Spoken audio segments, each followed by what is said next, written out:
Okay. Hello, everyone. Welcome to the lottery drawing for the 2025 Tucson Fringe Festival happening in January. Going to go over a few things before we jump right into the drawing. A couple announcements, basically. Uh, until recently, I hadn't confirmed any venues, but I am happy to say that we will have two venues at the University of Arizona from the School of Theater, Film, and Television. One of them is the Maroney Theater, which is a standard proscenium theater with about 311 seats, I believe. Um, a bigger venue than we've ever used before at the Tucson Festival, Fringe Festival. So I'm excited about that. I also know that the largest venue we've ever had was seated about 90 seats, I think. Um, so I don't know that we'll fill up all 311 seats for most shows, but that's okay. And then the second venue they have that they're letting us use has it's a small directing studio.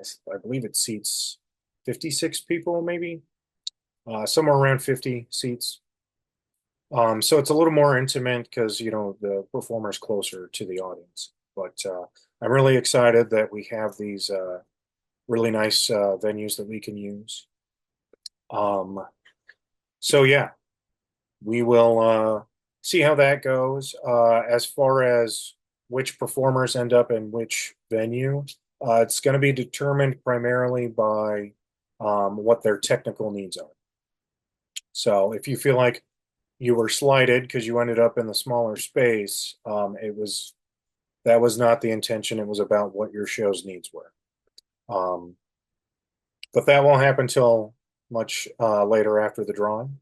To give you guys an idea of what the process is like after the drawing, for those of you who may not have applied before. Um, Basically, once we have the drawing, we'll have a wait list as well. And I will start emailing people saying, hey, you made it into the festival. Is this the correct way to spell your name, et cetera, et cetera. And then some people, usually they'll apply just to see if they get in, but they don't aren't able to come out here.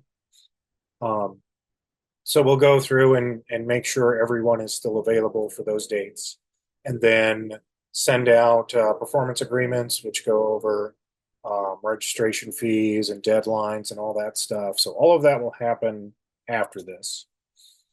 Um, and then we'll put together technical writers for the specifics of each of the venues and things like that. As far as the process today, for those of you who've never been part of our festival before, we literally, I say we, meaning me, I will literally draw names out of a hat. Here's the hat. Here's each person's entry.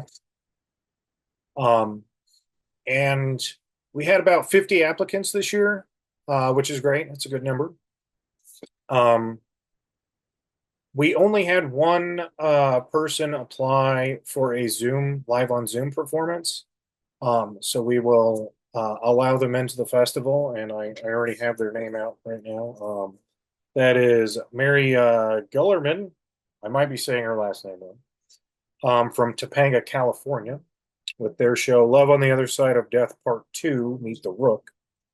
Um, they performed Part 1 of Love on the Other Side of Death, not last year, but the year before, I believe. So that'll be our one virtual performance this year. If anyone changes their mind and are like, oh, I'd love to have my show be virtual instead of coming out there, we can accommodate that.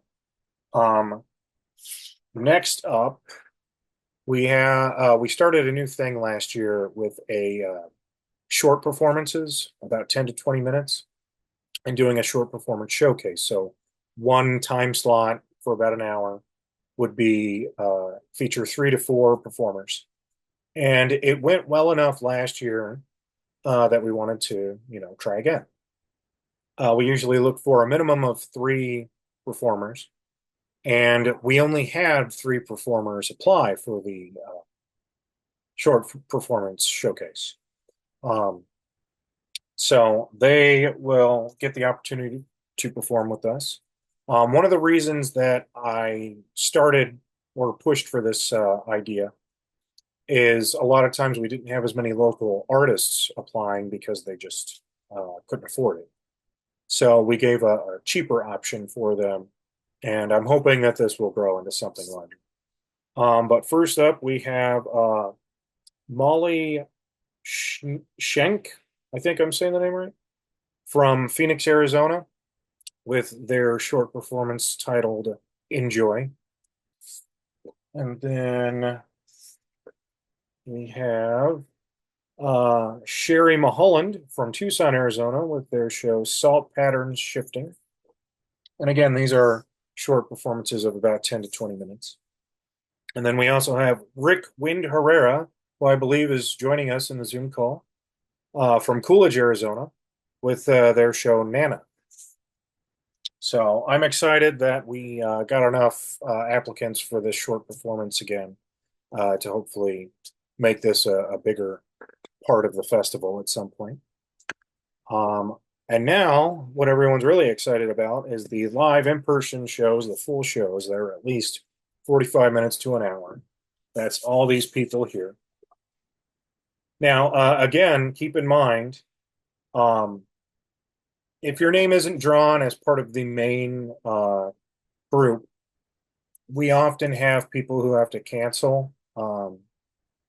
And we usually pull like 15 shows deep into our wait list.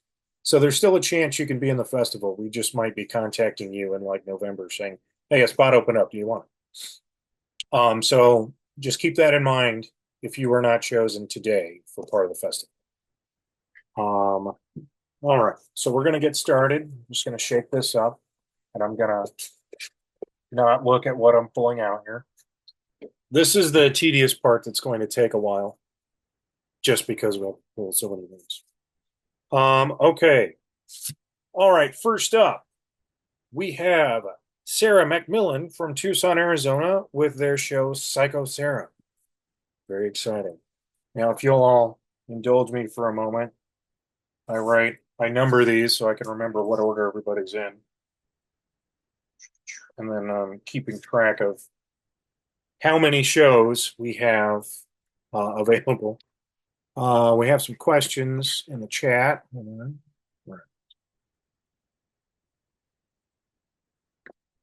So Avery Volk asks, remind us how many shows are selected for full-length performances. Basically, because we only have two venues, and this depends on the shows that are drawn, whether they're one show, two show, or three performances of that show. So we can usually fit over the course of the weekend about 15 performances at each venue, so 30 total. One of those will go to the short performance showcase.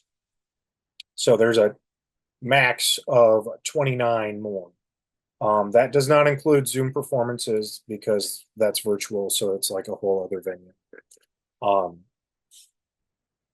So depending on, I'm basically going to keep track of, for example, the first show I pulled, they wanted 3 live shows. So I'm writing that down to keep track so I know when I hit about 28, 29. And that to make that make more sense, if it's everyone did 3 performances, that'd be about 10 shows total between the two venues. If that makes sense. I hope that answered your question. But that also makes it more complicated for me to try and keep track of, what I'm pulling. Okay. Got to keep shaking it up. Hope you guys like my hand when I'm drawing on it. All right. The next one. What do we got? We got another person who's here in the Zoom call with us. Kevin Heinlein, I think I'm saying that right, from Tucson, Arizona, with their show The Edge of the Universe, and that is One Life performance. All right, congrats, Kevin. Thank you for joining us also. All right. Shake it up. I don't know why I keep shaking up. It doesn't really do a whole lot, but it looks cool on the video, I think. Got another one here. Okay, we have a Brandon Leatherland from Onalaska, Wisconsin, with their show Tragedy Adjacent, and that is two live performances. Congrats, Brandon. Okay. And then next one. Also to clarify, because we have the wait list, everyone who applied is either going to get their name pulled today or they're going to be on the wait list. The wait list is pulled the same way I'm doing it now. You draw it out of a hat and it's numbered. Um, so if, say, you don't get on the main list today, shoot me an email at tucsonfringe@gmail and just say, hey, where am I on the wait list? Because sometimes you're like the very first one, sometimes you're at the very bottom. But I'm happy to share with you in an email. So our next one, Gail Schaefer from New York, New York, with 3 live performances of their show, No Better News. 1, 2, 3. Okay. Next one. Stir it up a bit. Fine. What do we got? Okay. We got another local from Tucson, Amber Anderson, with 2 live shows of their show, Random Life Lessons from an Unqualified Stranger. Don't you just love those types of life lessons? Yeah. Okay. Next one. Oh, I got 2. Hold on. There. Who is this? Okay, from Trenton, New Jersey, we have Grant Meck with their show For Love of Country. That is 2 live shows. 6, 2, 2. Okay. Did something happen in the chat here? Let's see. Uh,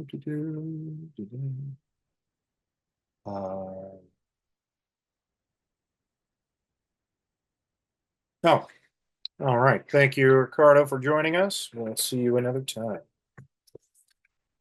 Okay.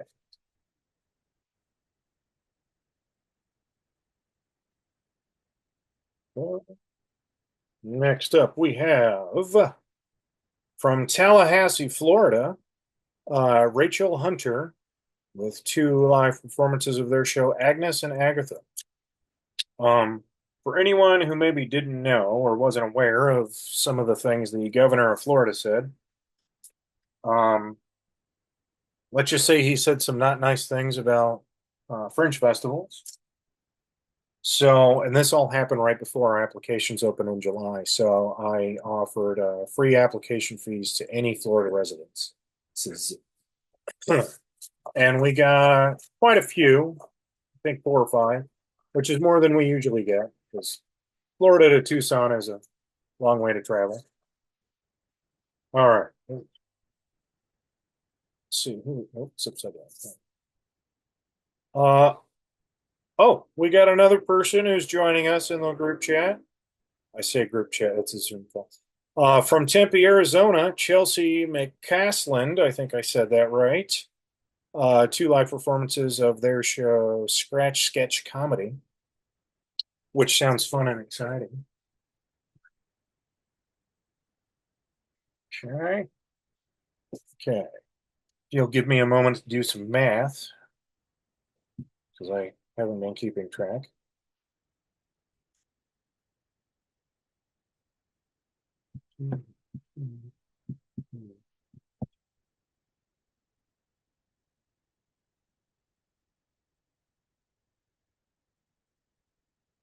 Okay. Yes, congrats, Chelsea.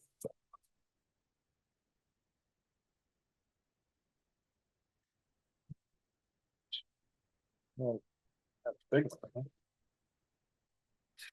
What do we got here? Another Florida resident from Naples, Florida, Frank Blocker, with three live performances of their show, Southern Gothic novel, The Aberdeen, Mississippi Sex Slave Incident. I'm not sure where that's going, but it might be a historical drama. Um, that's three. Okay. All right.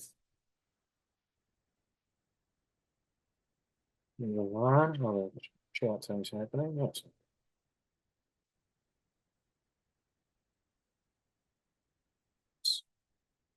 It's too many. There we go. Okay. What do we got here? All right. From Reno, Nevada, Aaron Foster, two live performances of their show. I thought I was special. I thought I was too. All right. Okay.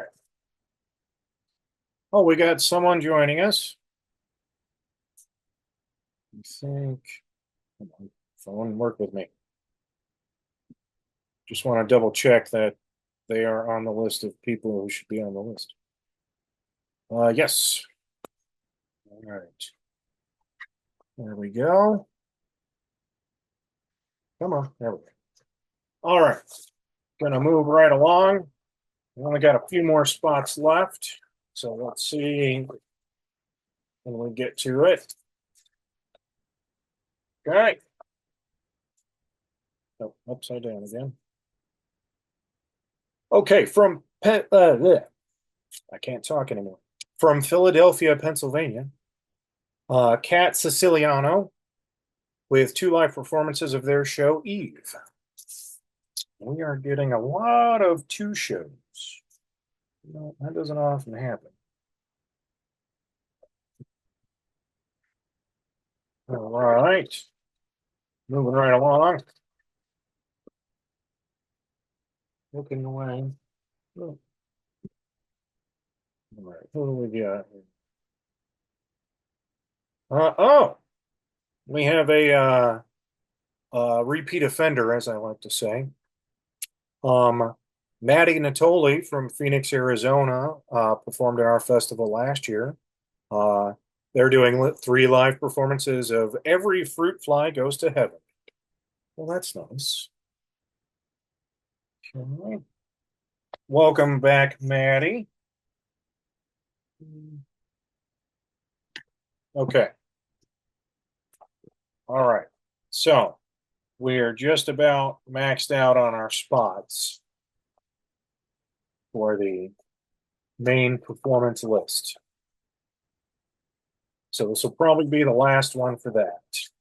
Uh, and as I said before, um, everyone who applied will be on the wait list. So if you feel bummed out that you're not on the main list or your name hasn't been called yet, it's okay. You'll be on the wait list. As I said, a lot of people have to cancel for various reasons. We've had some people who, they get accepted and then 3 days later they receive an injury and break their leg and won't be able to perform. It's all kinds of weird stuff happens because it's so far out from our festival in January. So we often pull up to 15 names deep on our wait list, just because crazy stuff happens. Okay. So do not feel deterred. Your name has not been drawn yet. Happens to not be drawn. Get away. Just all right. So final one for our main list. Let's see who we got. From Brooklyn, New York, Douglas Whittick. Three live performances of their show, Paperclip. All right. 13. Three live shows. All right. All right, then. So that is the main primary list so far. And again, The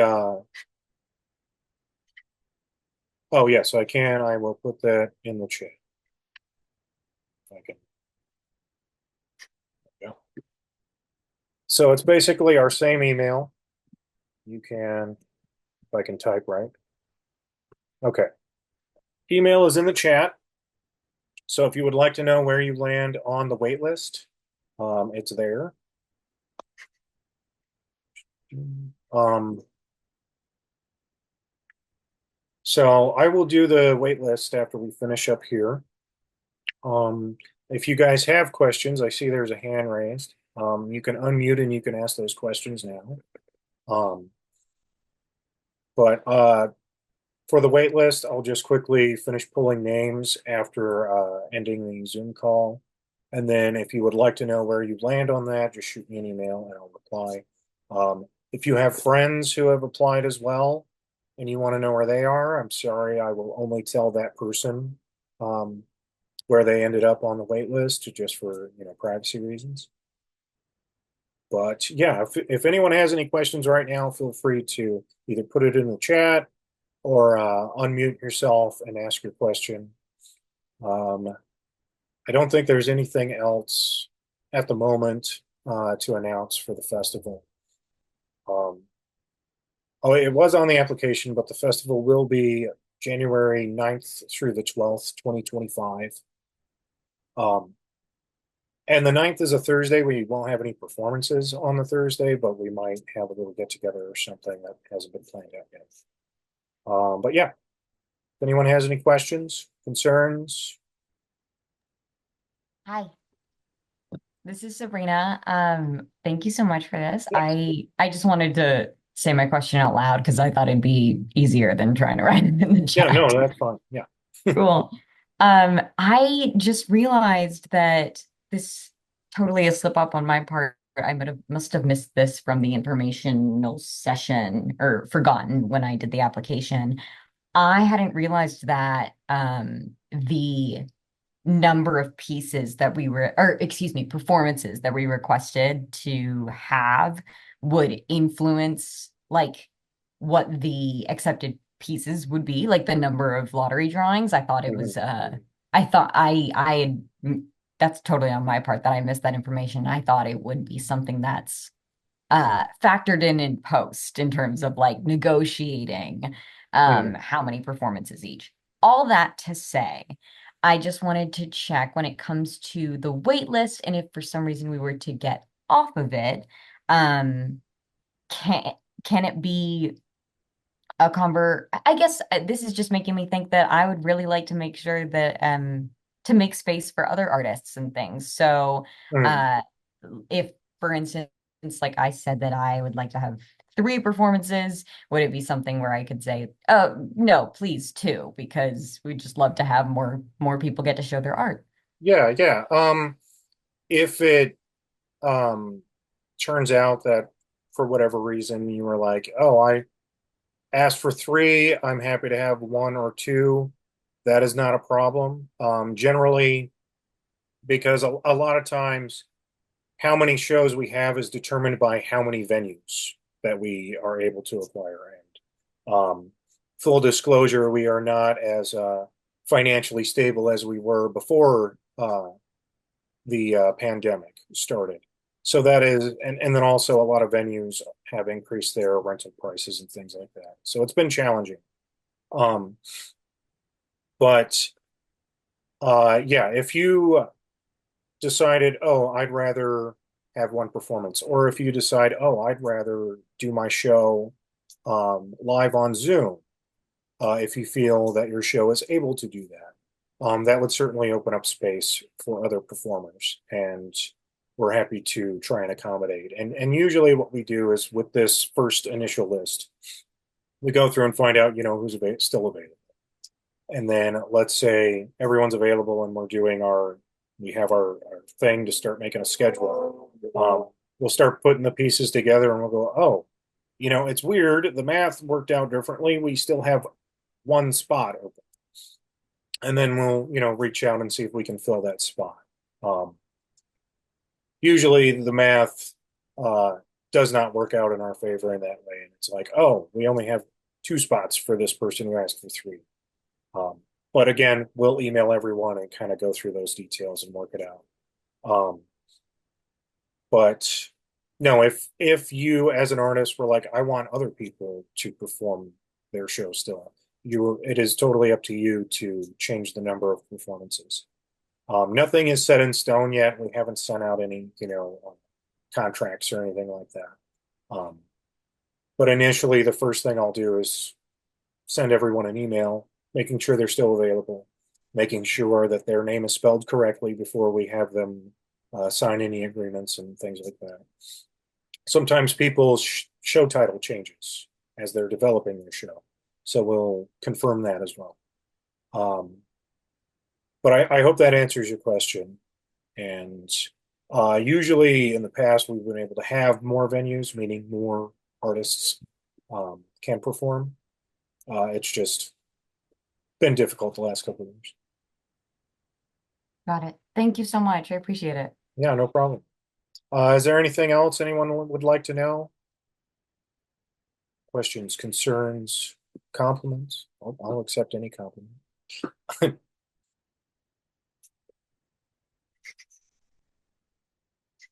Okay. Yeah. So just reconfirming, shoot me an email if you would like to know where you landed on the wait list. Um, we'll have more information coming out in the next few weeks, primarily through email. This recording session is recorded. I don't know why I said it that way. We're recording this. We will put the full video on our YouTube channel. And yeah, that's where we're at. If you have any other questions that come up after the fact, again, send us an email. Um, yeah, that's kind of where we're at the moment. We're going to start getting the ball rolling with everything. I have to go through and change dates on our contract templates or performance agreement templates and go from there. And all of the performance agreements will have deadlines and things like that listed in there for when we need promotional, yeah, promotional material and registration fee payments, et cetera, et cetera. Yeah. And again, if anyone who is on the wait list is like decides that, oh, I can do my show as a Zoom performance, we can accommodate that. Just shoot me an email. And yeah, that's where we're at. Thank you all so much for coming. Um, and yeah, I look forward to seeing all the performances, those of you who are still able to make it, and we will be in touch. So thank you so much for coming, and I hope you have a wonderful Sunday. All right, thank you all.